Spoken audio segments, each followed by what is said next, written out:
Hey, what's going on, everybody? Welcome to another episode of the Breaking the Game show here on the Nothing But Net channel on Dash Radio. I'm Stephen Gillespie, co-hosting today with my good friend and buddy and fellow co-host Kenneth Cotterill. Kenneth, what's up, my man? How you doing? I'm doing well. Just a busy Sunday of cleaning and everything else. So it's great to take a break, really touch on some NBA action.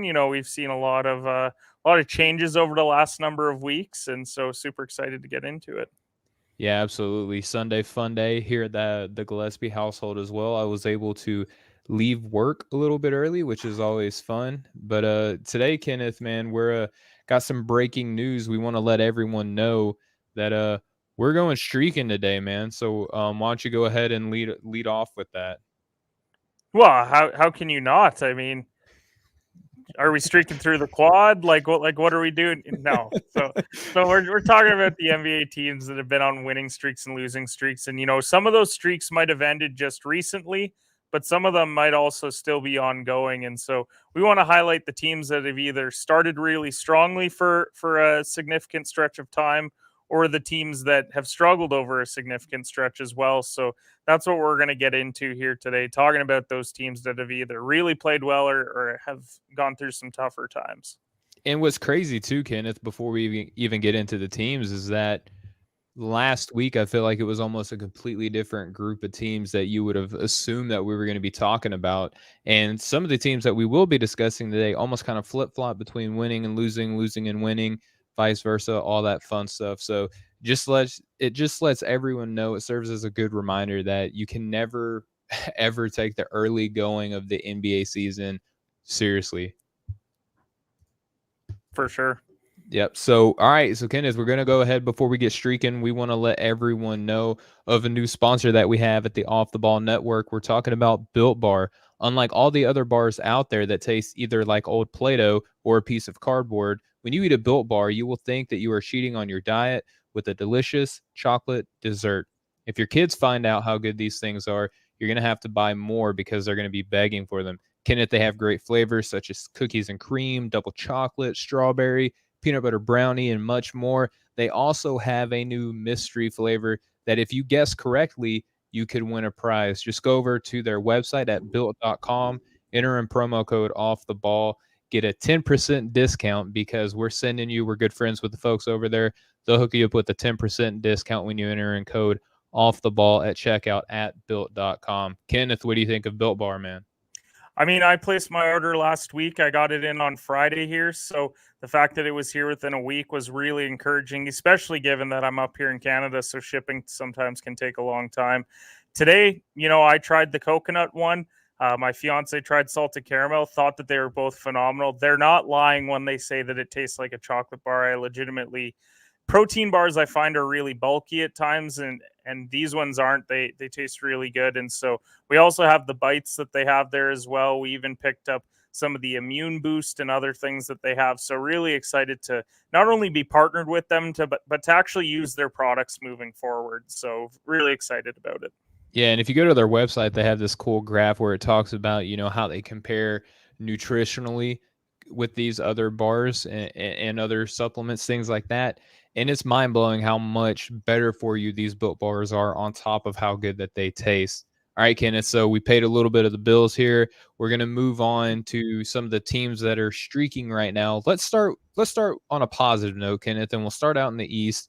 We'll talk about a team that if you just read NBA headlines and didn't watch any games, you would think that this would be one of the worst teams in the entire league because of the ongoing will they, won't they, whose fault is it anyway, injuries, all of these things are going on. But yet the Philadelphia 76ers are right up there with some of the best teams in the league right now. They're 8-2 in their conference, Kenneth, and they're on a phenomenal win streak right now. Talk to me a little bit about the reasoning for the success despite all the noise surrounding the Philadelphia 76ers.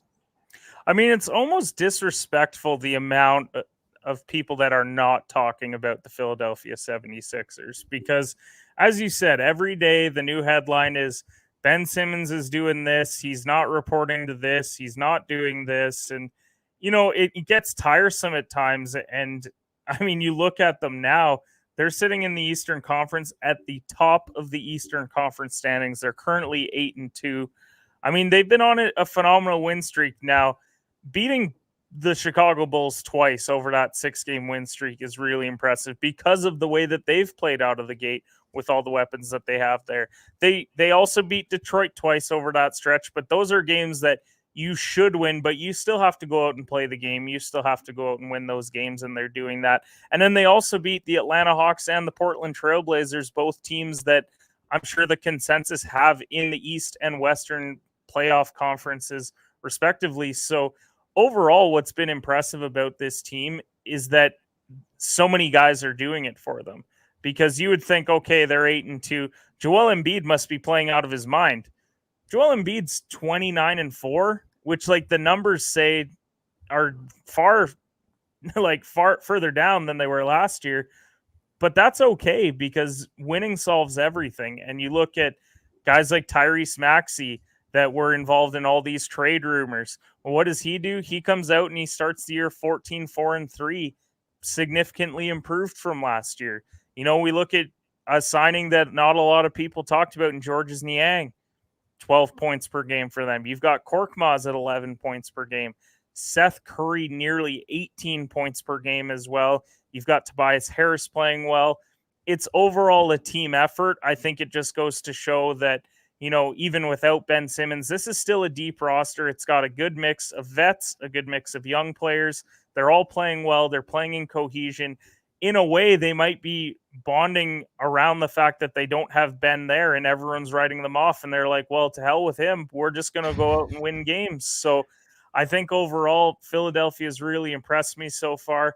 I don't know if 8-2, I don't think that they're on pace. They're on pace for 64 wins. I don't think they're going to get that high, but who's to say they can't? This is a team that has an MVP candidate and Embiid and a lot of other great pieces. Yeah, absolutely. And Doc Rivers, you know, just notching his 1,000th win not too long ago on top of that. So although it seems doom and gloom over in the city of brotherly love, they're actually playing well together. Seth Curry has had a couple of big games as well. You know, the other Curry, as people like to refer to him as. But overall, I mean, you're talking about Ben Simmons being gone. Joel Embiid has been in and out of the lineup. Tobias Harris has been in and out of the lineup.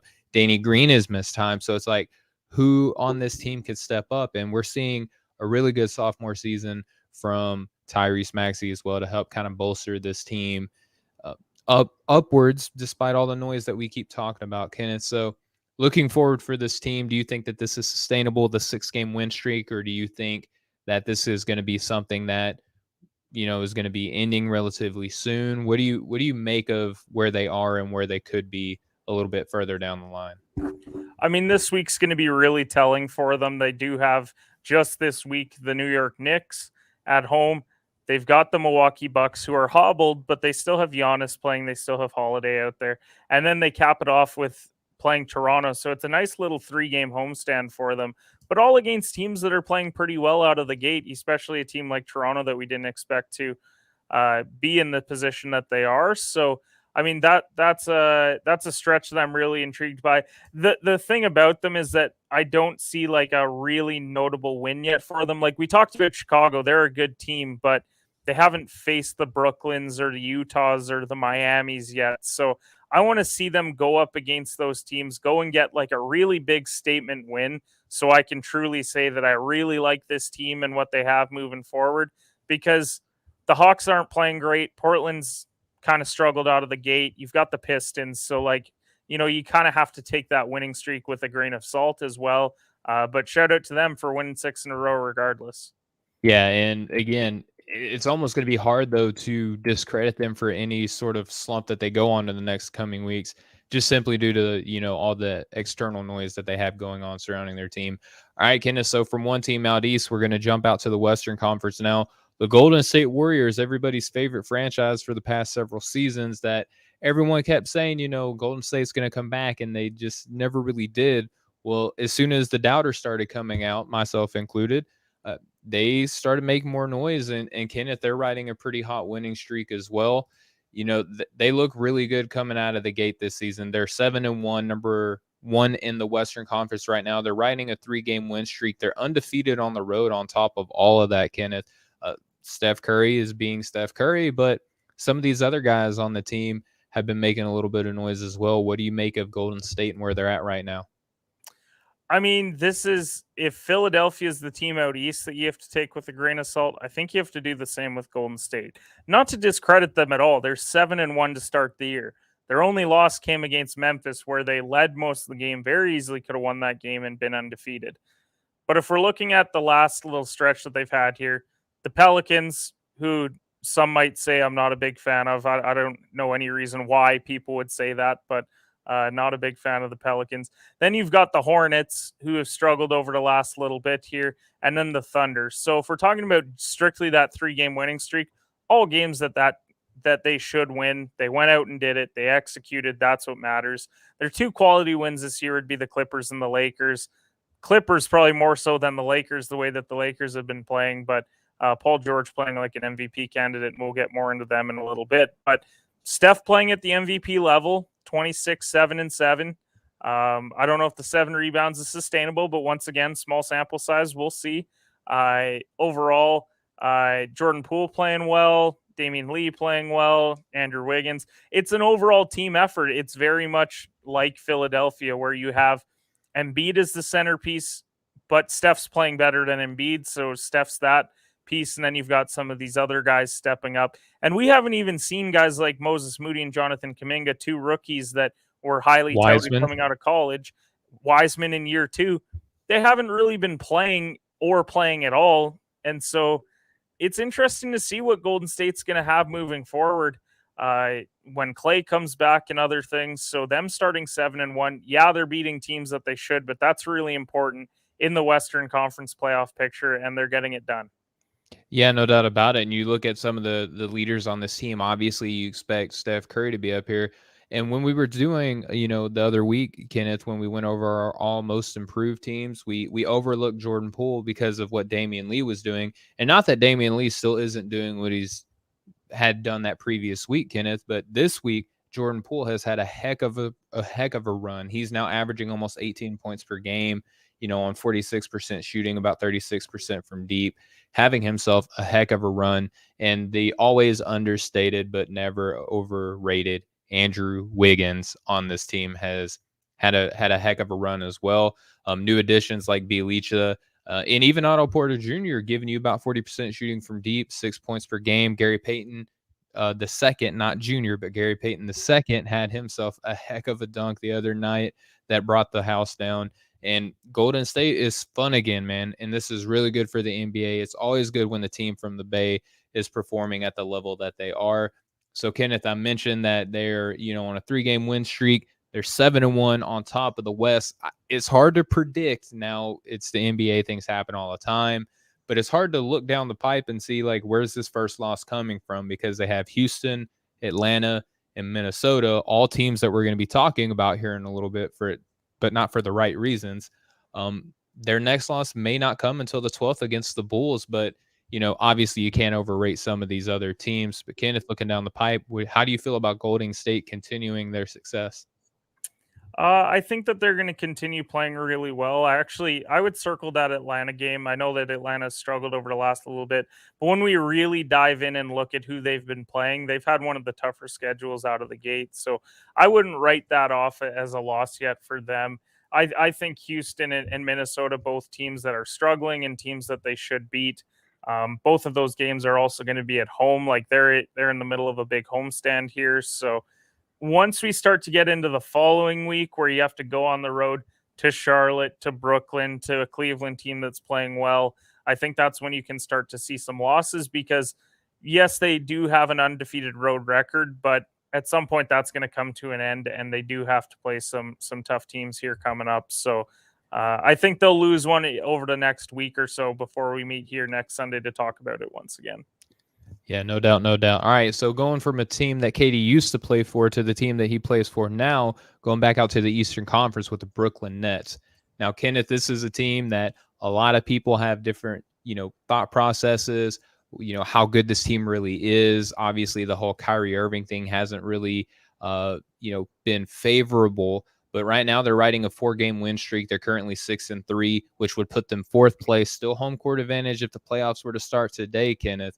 But and on top of this, how about the blooper reel that we saw from James Harden, where it looks like, when your battery dies when you're playing 2K and he just kind of jogs and the other team picks up the ball and goes and dunks it.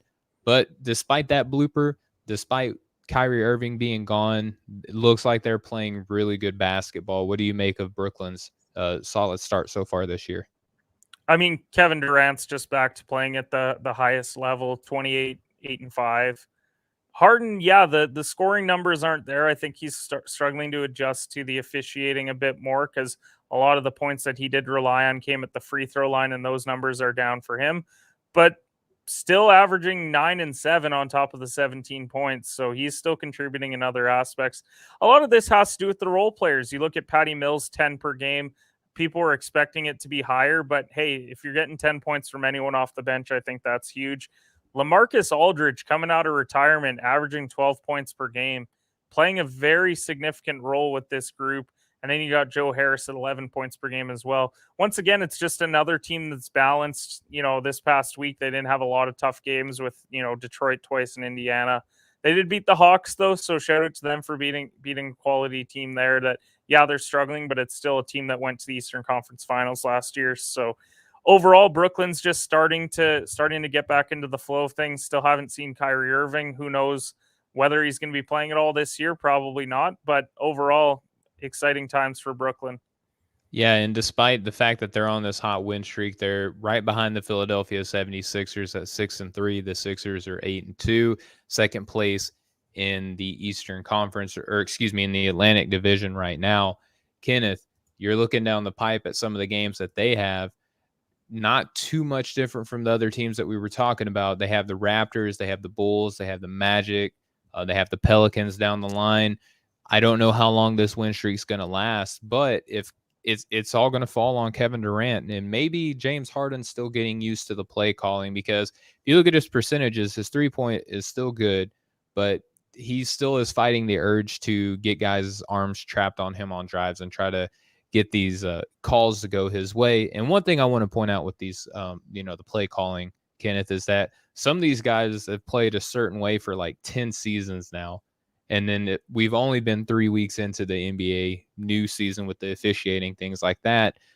I think a lot of people are just like, hey, dude, why aren't you just playing differently? But how hard is it to kick a habit where you're training your body every offseason and every game for 10 years, and all of a sudden you have to do things differently? Kenneth, do you think that is fair of me to assess, or do you just think that guys should just be able to turn it around quickly?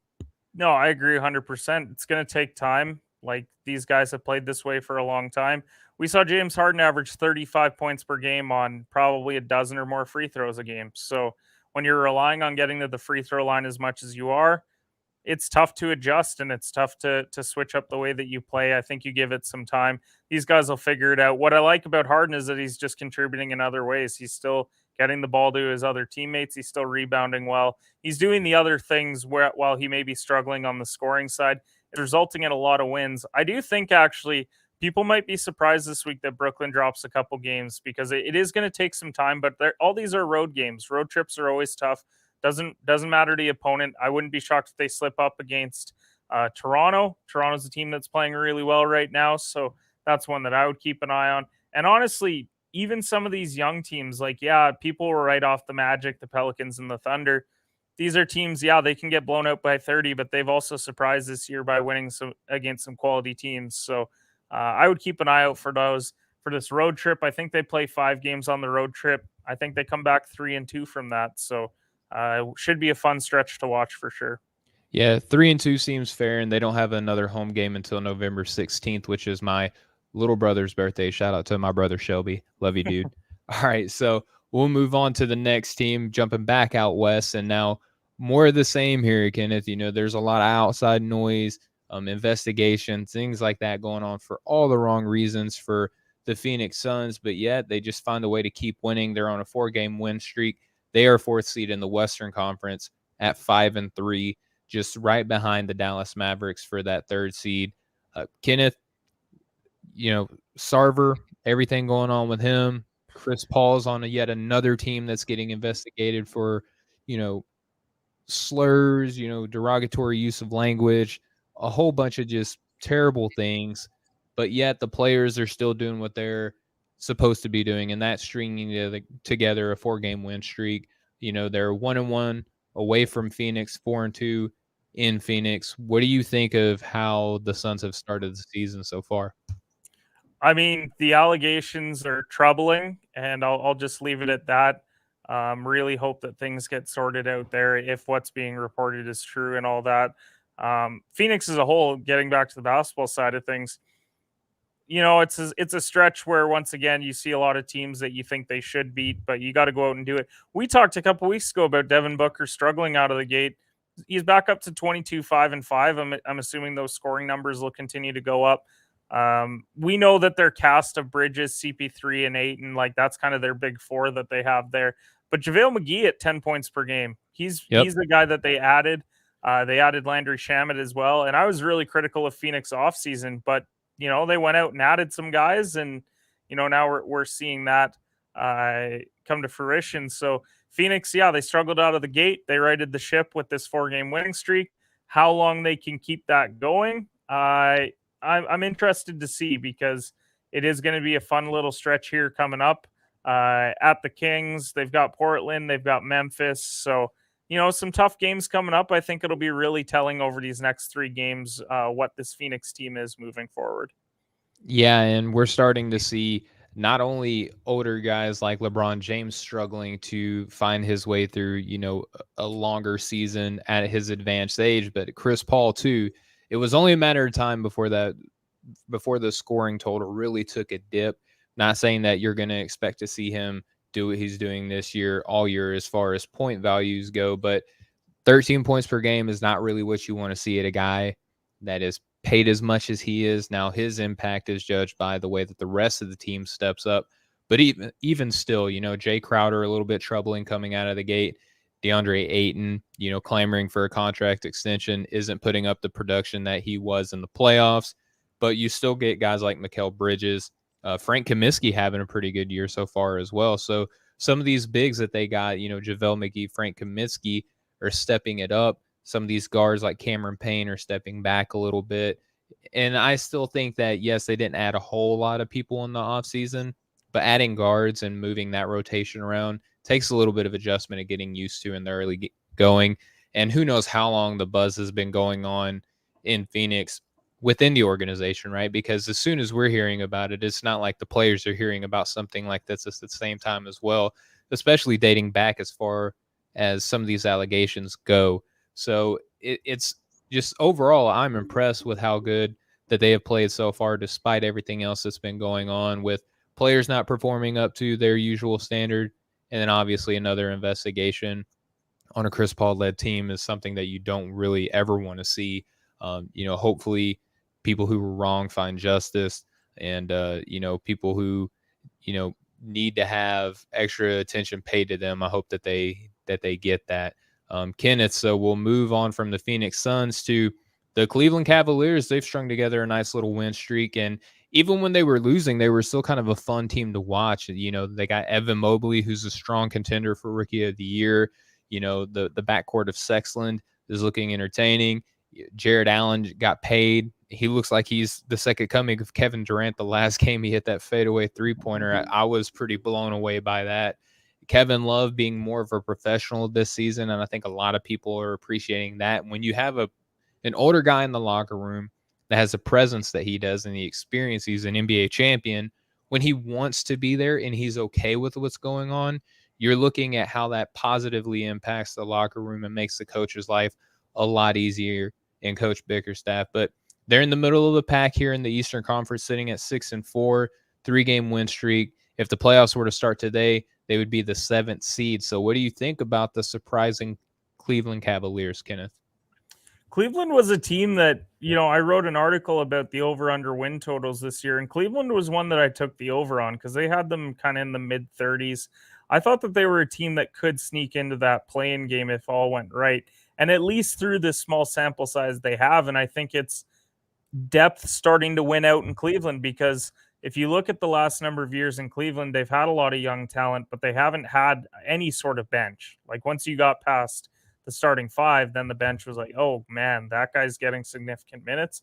you look at it now, you've got Mobley, Allen, Sexton, Garland, Markkanen, Rubio, Love. If you could run that 7-man rotation all year, I think you have something there because Sexton's a great scorer.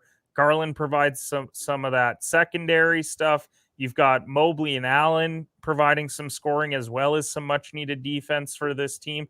And then you get into the bench. Rubio can run the second unit really well. He's done a great job of that. You talked about Kevin Love being a professional. It's great to see because we haven't seen that for a couple years now from OK Love. And, it's good for this franchise overall because they gave him a lot of money and, call it whatever you want of them overpaying him or whatever. He hadn't been a professional getting paid that contract for that franchise. So the fact that he is now doing so, I know he's dealt with some mental health stuff, and I don't want to go too far into that because obviously mental health is a really serious issue. But overall, it's just good to see him overall out on the court, playing the game that he loves, and overall helping this team win because, yeah, Cleveland does. I would love to see them in the playoffs. I don't care if it's the 8 seed and they get swept. Like, it would be good for this franchise post LeBron James to see a bit of success. They've got some young pieces. They're going through the rebuild in the right way, and I think it's really showing. Yeah, I mean, if you round up Kevin Love's 9.9 points per game, they would have 8 guys in double-digit scoring. I mean, it's very fun to see. And again, the youth on this team, it's infectious when you got a guy like Evan Mobley, you got a guy like Jared Allen, Lauri Markkanen coming off of a disappointing career so far with the Chicago Bulls, kind of a resurgence, if you will. He's playing anywhere between 2 to 3 positions a night. There's this super big front court that they have up there in Cleveland. And then Isaac Okoro, 7 points per game as well. The shooting numbers are about what we expected for him coming into the NBA season, but his defense is there, and that's always impactful when you can have a guy come off the bench as kind of a point of attack defender. And again, Colin Sexton's the points per games are down, but being the leader on this team, he looks really good, really strong season for the Cavaliers. So let's prognosticate a little bit here down the pipe, Kenneth. What do you think of Cleveland being able to maintain this streak? I mean, they have tonight, if you're watching, listening live, they have the New York Knicks, but then they have the Washington Wizards, who are a surprising team. But then they have a couple more winnable games in the Detroit Pistons, the Boston Celtics, in back-to-back games. How do you think that the Cavaliers are going to hold up moving forward? I think there's going to be some growing pains this month for Cleveland, but it's mostly due to the fact that they have one of the toughest schedules in the NBA this month, because you've got Washington, you've talked about Boston, they've got the Nets twice, Warriors, Suns, Mavericks. Like, outside of that Orlando and Detroit games, all against teams that could be in the playoffs this year, and that's going to be really tough.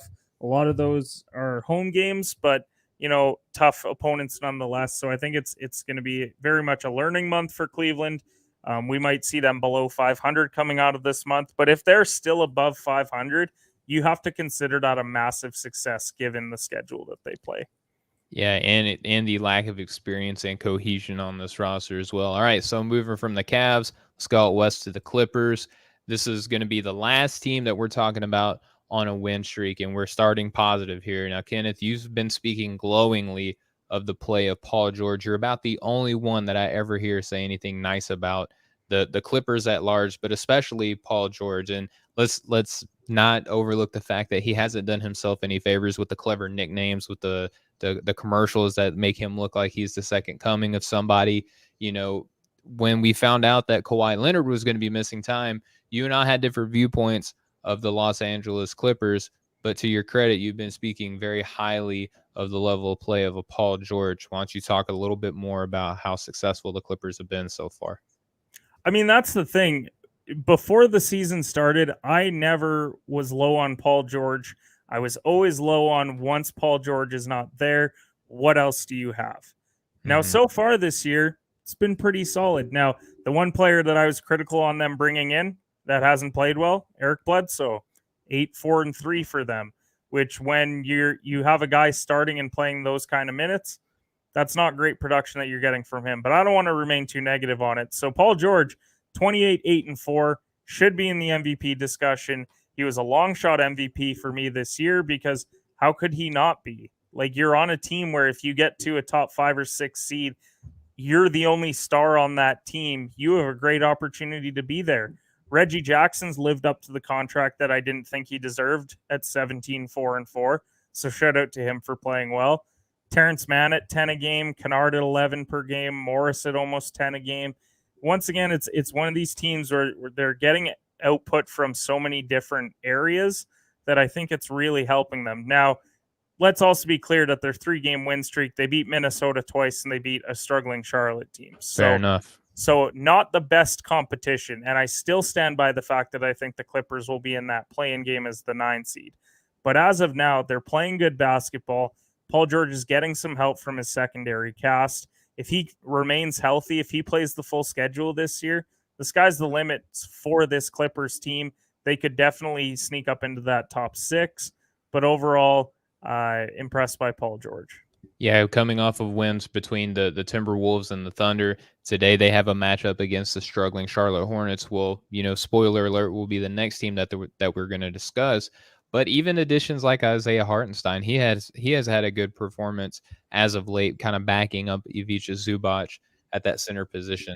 So, Kenneth, this is a team that's missing Kawhi Leonard. There's really no estimate as far as when he will be returning. If you are around trade deadline and you see that this team is still in the 9th seed, they're about at 500 basketball. Let's even say that they're on a 3-game win streak coming into the trade deadline. Do you expect them to stand pat and just hope that Kawhi Leonard comes in? Or do you think that they try to upgrade maybe that guard rotation behind, Reggie Jackson with Eric Bledsoe? Do you think that they might try to upgrade there? And if so, where can they find the pieces to be able to make a move? I mean, I think they want to see what's happening with Serge Ibaka. They'd like him to get back and play at a high level for them because he was a big piece that they had brought in. I think overall with the Clippers, I don't know if Steve Ballmer is going to allow them to stay put. I think they would try and make a move. As far as what that move is, there's a lot of players out there that, like a Terrence Ross, for example, guy that's not on a winning team. The team is trying to move on in a rebuild. He takes away minutes from some guys. So why not move him? They could go out and add another scorer because that's what they need is some secondary scoring help on this team because it can't just be Jackson and Paul George. Ross could be a nice third scorer for them. So that would be a piece I would keep an eye on. But overall, yeah, I think if they're the 9 seed, if they make a move, they're not making a big splash. I don't think that they have the assets or the overall capital in order to do it. But yeah, this is a team that I don't see Ballmer letting them stay put. I think a name that I would be keeping an eye out on is Eric Gordon, who's doing a really good job in Houston. We'll be talking about them here down the line, but a guard, a scorer, a capable defender. I think that about all the ingredients that you need for Los Angeles Clippers. And hopefully if Kawhi Leonard does come back, that's a formidable matchup in the Western Conference. All right, Kenneth, so that wraps up all the winning streaks that we have. And it breaks my heart to talk about this next team, man, because for so long at the beginning of the season, we were talking about them for all the right reasons, but here they are lately reminding us that youth isn't necessarily the primary factor that you want to hang your hat on when you're competing in the NBA. Maybe pace of play, playing fast is disguising some deficiencies, if you will. And, Miles Bridges taking the big leap that he has, it's great. LaMelo Ball taking the steps that he's taking, that's great. Gordon Hayward staying healthy, that's all fine and well. But youth, it hurts in the NBA. You can't just be a young team and compete at the level that everyone wants you to. It's not NBA 2K. You can't just run a rookie team out there and go win a championship and keep the team together for, 10 seasons, right? So, Kenneth, we're talking about the Hornets. They're on a 3-game losing streak. They found themselves in the 9th seed, likewise to that of the Los Angeles Clippers. What do you think of Charlotte and their recent struggles? I mean, all their struggles come from their defense because over their last 7 games, they've given up 110 points or more in every single one of them. I mean, when the offense isn't there, then they struggle. They give up 140 points to the Kings. And, it's the NBA. Some nights teams get hot, but you still put up 110 points and lost by 30. There has to be some cause for concern when you're giving up those sorts of stats. I mean, Bridges, we knew that the numbers that he was at very early on were not sustainable, But I mean, he struggled a little bit over the last couple games and come back down to earth a bit. But I mean, yeah, Charlotte, this is the reason why a lot of people had them in the play-in game situation or potentially just missing out, because it's a team with a lot of really flashy players, a team with a lot of good scorers, but it's a team that still lacks that defensive identity. I think they still lack a bit of the veteran leadership that they need in order to like really grow as a locker room and grow as a franchise. So that's just my concern. I mean, I don't want to sound the alarms or anything 10 games in. Like, this isn't the Pelicans, but like Golden State, that's a team that you should lose to. Cleveland's playing well. The Kings have been a surprising team. We just talked about it on my show with Urson. Sacramento is a team that's been surprisingly good out of the gate, moving Buddy Hield to the bench and starting Halliburton. Like, so they're not a team to roll over either. So they just need a bit more time, I think, and they'll be okay.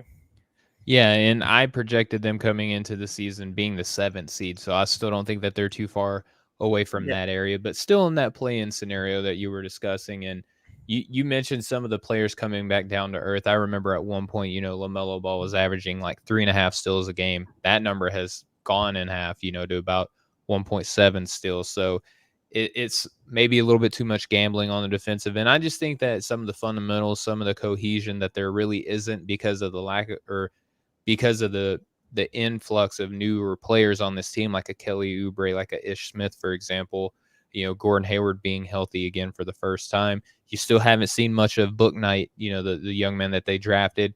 Maybe they look to turn to him to give a little bit more of a spark coming off the bench. But this team it's deep, but it's not at the same time, if that makes sense, Kenneth, because they have players, they have names all over the place, with the exception of the big man. And I think rim protection was the one area that they needed to address coming into the year. And they still haven't. And you're seeing that bear out right now in their current standing. So, Kenneth, they have the Clippers next, the Lakers next, the Grizzlies, the Knicks, the Warriors, the Wizards. I mean, this is almost a murderer's row coming up.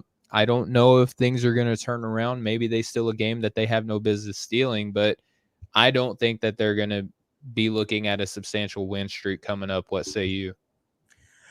I think they can win a couple of those games just because it is still early in the year. Like, I think if we're talking about these games like game 60, I think we're saying, yeah, no, that's probably a pretty lengthy losing streak. But some of the teams that you mentioned also haven't played great out of the gate, so I wouldn't rule it out. We've already seen Charlotte even pick up like some quality wins early on. Like, they did beat Portland. They have beat Brooklyn already. They did beat Cleveland. So overall, like, it is a situation where I think they could be okay. But yeah, they'll be below 500, I would assume, after going through that stretch, because they're currently at 500. So it might be in for a couple tough weeks here. Yeah, no doubt. All right, so we're going to move out west to Minnesota and discuss the Timberwolves. Now, likewise of that to the Charlotte Hornets that we discussed earlier, that started off a little bit more hot than we thought, and now they're going back to where some of our expectations were. The Minnesota Timberwolves right now, Kenneth, they are 11th place in the Western Conference, sitting at 3-5. They've lost 4 straight. Karl Anthony Towns came out in a press conference the other day and said, hey, losing 3 straight could quickly turn into 18-20 here in Minnesota. So he is taking this little slump seriously because he's seen it before coming out of Minnesota. 3-5. They have only won 1 away game, the only away game that they've played. That means that they've been playing at home a lot and still struggling. It's not going to get any more friendly for them coming up with some road games down the line. Kenneth, what do you think of the Minnesota Timberwolves? Were they playing a little bit over their heads earlier on, or do you think that they'll find a way to kind of turn it around again? I said this early on that I thought that they were playing over their heads a bit, strictly because you look at, they start out 2-0, but they beat Houston and the Pelicans. They've also lost to the Pelicans, the only teams the Pelicans have beat this year. So I think that's very telling. And then they go and, they beat Milwaukee, and everyone thought, wow, like that's a statement win. But, since then they've also lost to Orlando. They've lost to the Clippers twice. They've lost to Denver over this stretch. 3 of those are forgivable. You really shouldn't lose to Orlando if you're a team that is serious about being in, at worst, that play-in game situation, because that's a team loaded with rookies and second, third-year guys, and you can't get that done at home. And not only do you not get it done at home, you lose by 18 to them at home. So I think that's a pretty glaring loss. And, once again, small sample size, people will say, well, still plenty of time for them to grow. And that's true. But this was the part of their schedule where you were like, they should pick up some wins. They have a lot of home games. They have a lot of these situations where they should be 4-4 at worst, probably 5-3 or even 6-2. Now they're below 500. They've got a lot of road games ahead. They got a lot of tough opponents ahead. I think it's just a bad start for a team that had some pretty high hopes with Anthony Edwards and Towns and Russell. They thought that they had a young big three going there, and they're struggling. So, yeah, I mean, their big three, they're still putting up numbers, but the efficiency really isn't there, especially when you're talking about a guy like D'Angelo Russell, a guy like Anthony Edwards. Yeah, he's putting up highlight reel level plays. He's putting up big numbers. As I said, that efficiency really isn't there. Karl Anthony Towns is doing Karl Anthony Towns level things. At the end of the day, he's a top 30 to 35 player, depending on how much you like him or dislike him. But then Malik Beasley coming off the bench, giving you about 11 points per game. I'm a big fan of McDaniels there on that team, but only for his defense. That offense really isn't there. But you mentioned some of these away games that they're going to have. They have Memphis, Golden State, the Lakers, the Clippers. And then even when they start their home stretch again, they're going to have Phoenix and Sacramento. Not a favorable spot. I'm with you. I think that they were playing a little bit above their heads in the early going, and I had them slated in the preseason to be in the 12th spot. So even still, they're playing a little bit over their head in my evaluation of this team. But overall, a good start for a young team early on. Hopefully they can find a way to turn it around. And here's hoping that Chris Finch is a future Timberwolf coach for years to come, something that we don't really ever get a chance to see up there in Minnesota. All right, Kenneth, so we're going to bounce from the west to the east again. Not too far away from me. We got a few people at the network, at Off the Ball Network. Shout out to the guys over there in the Atlanta area. We're going to be talking about the Atlanta Hawks. And now this is a team that is not living up to my expectations at all. I had nothing but high hopes for Atlanta. They were the third team in the East in my preseason ranking. They're only at the 12th spot right now. They're on a 3-game losing streak, sitting at 4-6, have only won once on the road, and even at home it hasn't been super pretty. 3-1, but a couple close calls here and there. Kenneth, what do you think of Atlanta so far, and what's the issue coming out of the Hawks organization right now? I mean, I think they're 4-6, but I don't know a team that's played the tough schedule that they have. I mean, especially over the last 6. I mean, let's clarify. Out of the gate, you get Dallas. That's a nice win, but then you beat the Pistons and Pelicans. You lost the Cavs. If you look over the last 6 games, you lose at Washington, at Philly. You then beat the Wizards at home. You lose at Brooklyn. You lose to Utah at home, and then you lose at Phoenix. A lot of road losses, but once again, tough places to win. And so it's also not going to get any easier for this Hawks team. And when I looked at their schedule to start the year, I kind of thought the first 6 to 8 weeks they might struggle because, I mean, if we're even talking about over the next couple, at Golden State, at Utah, at Denver, and then at home versus Milwaukee. So it's not going to get any easier over the next little bit here. And people are going to sound the alarm on Atlanta, but this is a deceptive 4-6 team. I still think that the expectations are still high for this group with Trae Young and John Collins, Capella, all the young guys like Reddish and Hunter that are there as well. So I think they have to weather the storm. They need to pick up a win or two over this next stretch here to keep themselves afloat, because then when you look at closing out the month with Orlando and you've got the Hornets and the Thunder and the Spurs, like those are the games where you can make up some ground on some of these teams.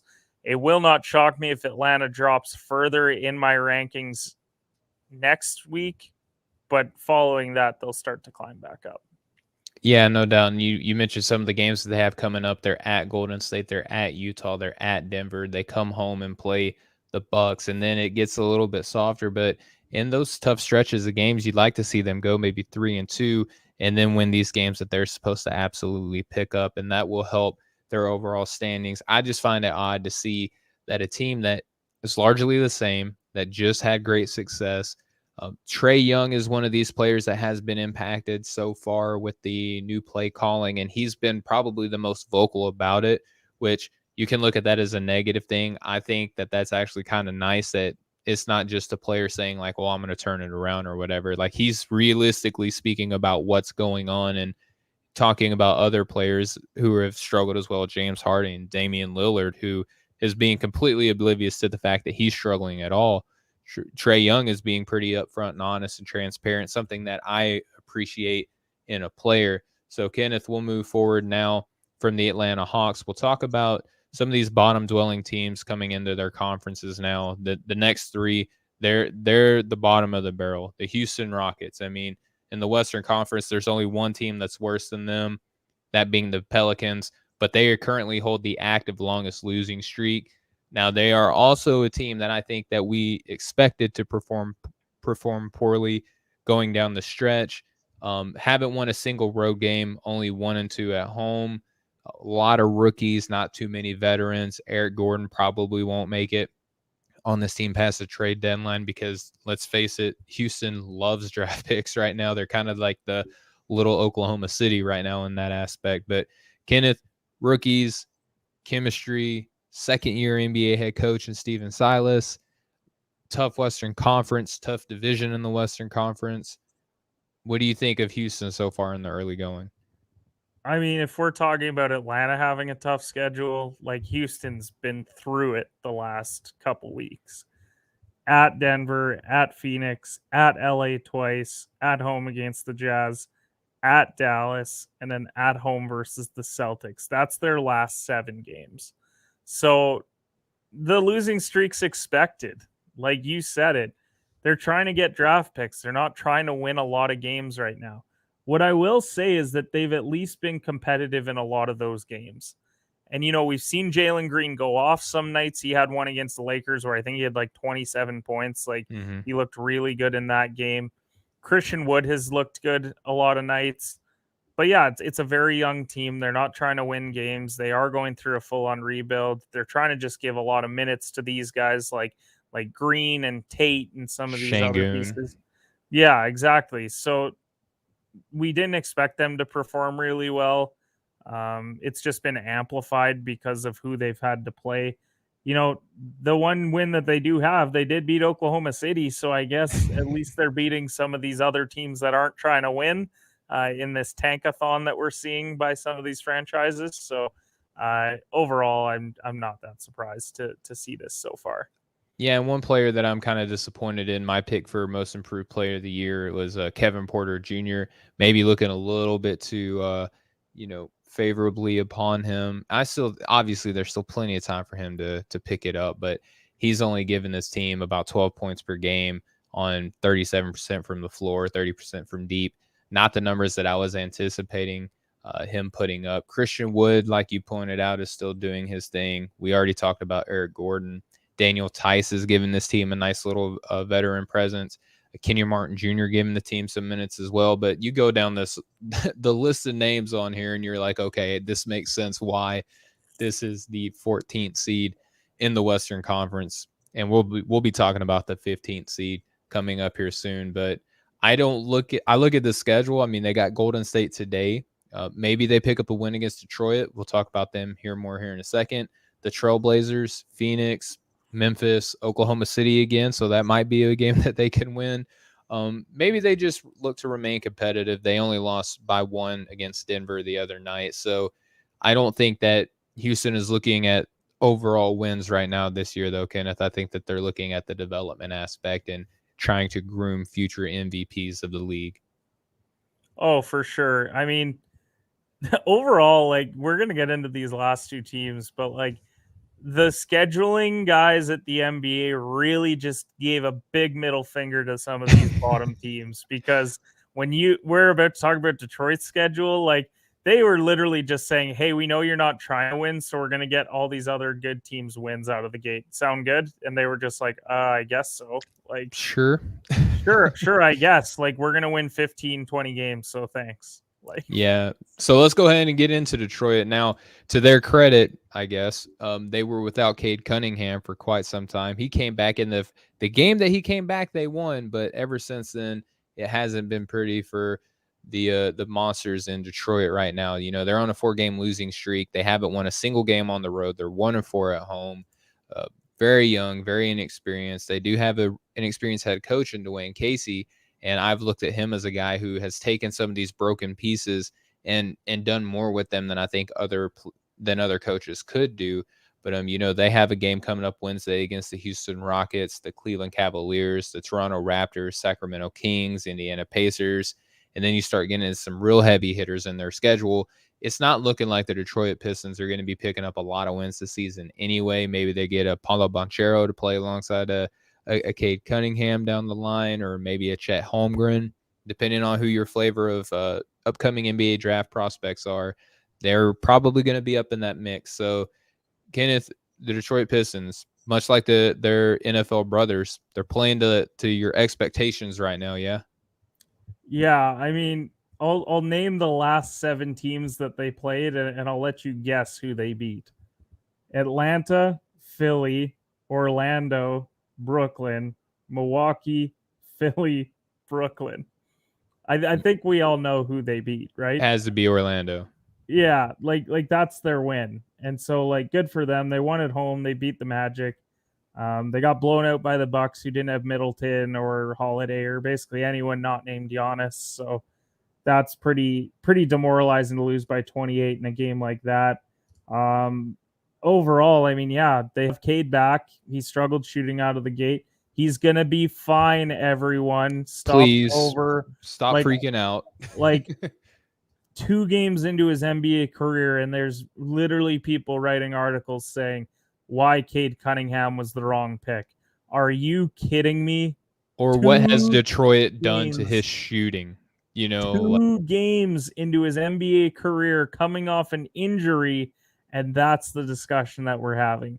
Relax, give it time. We're talking about this stretch where you get the Rockets, you get Cleveland, even later in the month, like you get like some tougher games. Like, give him some time. Like, they still have some quality pieces there as well around him.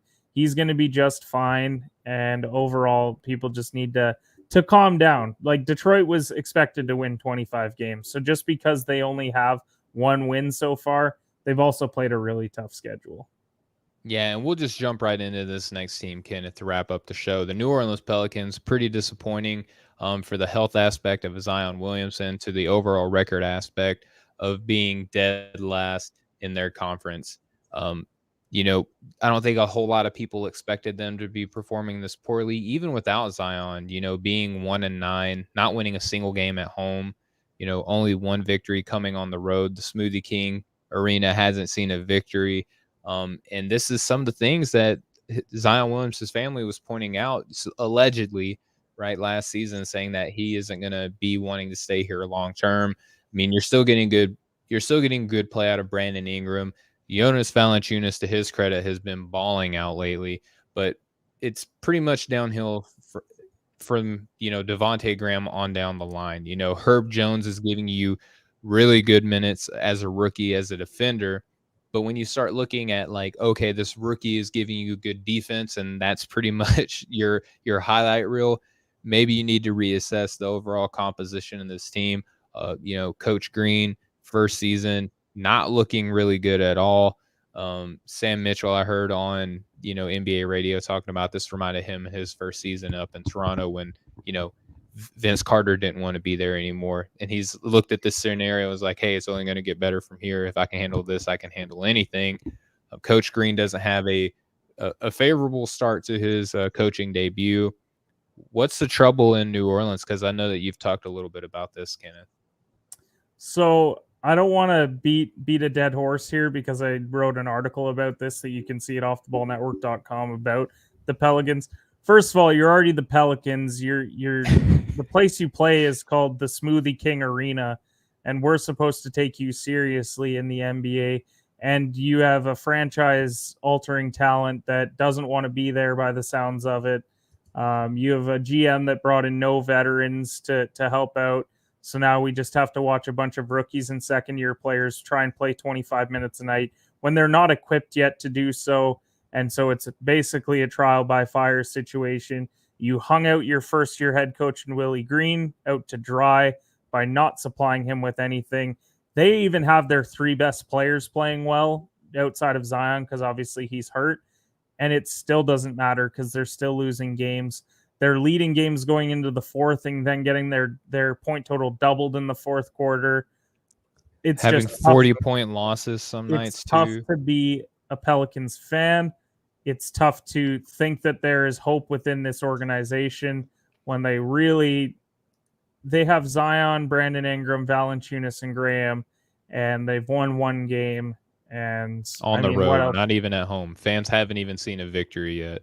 What even needs to be said outside of that? You've got one win with those players, and there's teams with far worse that have figured out a way to win multiple games. So overall, just very disappointing. Yeah, when you have a box office style player in a Zion Williamson, granted, haven't seen him yet, but still, I mean, a borderline NBA All-Star last season and Brandon Ingram still giving you great numbers. And again, Jonas Valanciunas, I think whenever we see him and Zion on the floor, whenever that actually happens, I think that that's going to be really impactful for this team moving down the line. But Kenneth, even with a Zion, how many wins do you think that he changes their record? Is it by maybe two, maybe 2 wins? Are we looking at more of like, 3 and 7 right now? Or how good of how much of an impact do you think that Zion would make? I think that you could almost get them to 4 and 6 because I talked about it in my article where like they're in that game with the Kings. It's cut down to 2 points in the third, and then you just get blown out. And I don't think that happens if Zion's there because I just think that you get him the ball and he figures out a way to keep you in that game. They were beating the Suns and then got outscored 36-18 in the fourth quarter to lose by 12. I don't think that happens if Zion's there either. So there's just been so many glaring issues with this team that have been amplified with Zion being out. And, it's a shame to see overall. Yeah, no doubt about it, man. So, all right, Kenneth, we touched all of our bases here on today's show. We went streaking in a good way and in a bad way. The biggest thing I think is that we need to remind people about, though, Kenneth, is that regardless how much input and insight we're putting into these and evaluations of all these teams, we just talked about it on a couple instances. It changes by the week this early in the season. And I know you're a big proponent of let's wait until everybody plays 20 games and then we can start really looking at some of the things that are going to be prominent throughout the season for a lot of these teams. I mean, there's still teams that are dealing with injuries. There's teams that don't have their star player. And again, investigations on some of these organizations are coming out, not only in Phoenix, but now in Portland as well. It's kind of troubling to see. But Kenneth, great job as always for you, man. Before we close out here on the Nothing But Net channel on Dash Radio, why don't you let the folks know where they can find you and your work? Just go check out offtheballnetwork.com. We've got so much great stuff over there. My show, Shoot Basketball Podcast, is coming up right after this anyway, so you'll be tuning into that. So don't need to belabor that point anymore. But overall, yeah, check out Off the Ball Network for all your sports needs. There's a ton of great betting stuff, football, basketball, golf, whatever it is that you need, we got it there. Yeah, fighting sports. I think that Pat just had a pretty decent, article posted up not too long ago and didn't look too bad in the actual, fighting arena as far as bets go either. So as for myself, you can follow me on Twitter at Stephen G Hoops, Instagram at Stephen W Gillespie. You can follow the show here, Breaking the Game, anywhere on social media at BTG NBA Pod. Speaking of that pod aspect, go and download us anywhere you subscribe and, give us a kind rating, review, and all that fun stuff. But don't go anywhere because, as Kenneth said, Off the Ball Mondays are in full effect here on the Nothing But Net on Dash Radio. As for Breaking the Game, though, that's going to do it for us. Wish you and yours well. We'll catch up with y'all next time.